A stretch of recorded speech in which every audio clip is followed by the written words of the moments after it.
He grew up in Hiawatha, graduating from Cedar Rapids Kennedy High School. He was popular during those school days and showed few signs of the heroic soldier he'd become. He had great relationships with the teachers. Anytime I would go in for a conference or something, he'd say, he is so much fun, it's just so good to have him in my room. How's he doing?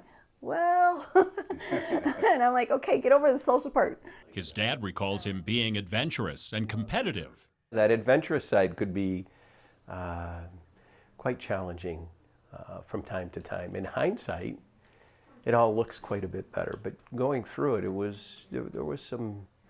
he was very adventurous. But something happened to Sal Giunta back then. You might easily say he just grew up, matured, but he came to understand that he needed a direction in his life. He didn't want to just sit back and do nothing. He knew that would never fulfill what he had for his life.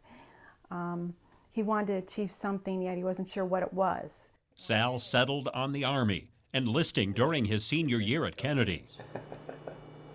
To the good times. Yeah. For his parents, the difference in their son came quickly. After he went into the military and he was focused up and he grew up and changed from a boy to a man at that time, well, it was just night and day. And he carried with him the values he learned from his parents, a faith in God, a strength of character that he took to the battlefield. Sal had a desire to do things right, and he would speak about that desire right there. Mom, I want to do things right. I want to leave a mark. I want to be somebody that did it right.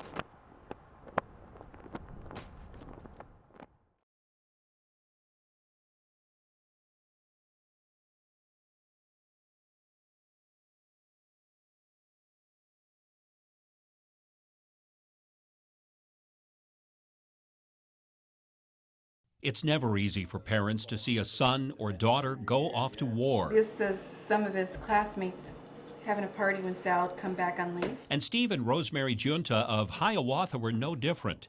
But when their son, Sal, enlisted in the Army during his senior year at Cedar Rapids Kennedy High School, 8th grade picture, they supported him all the way.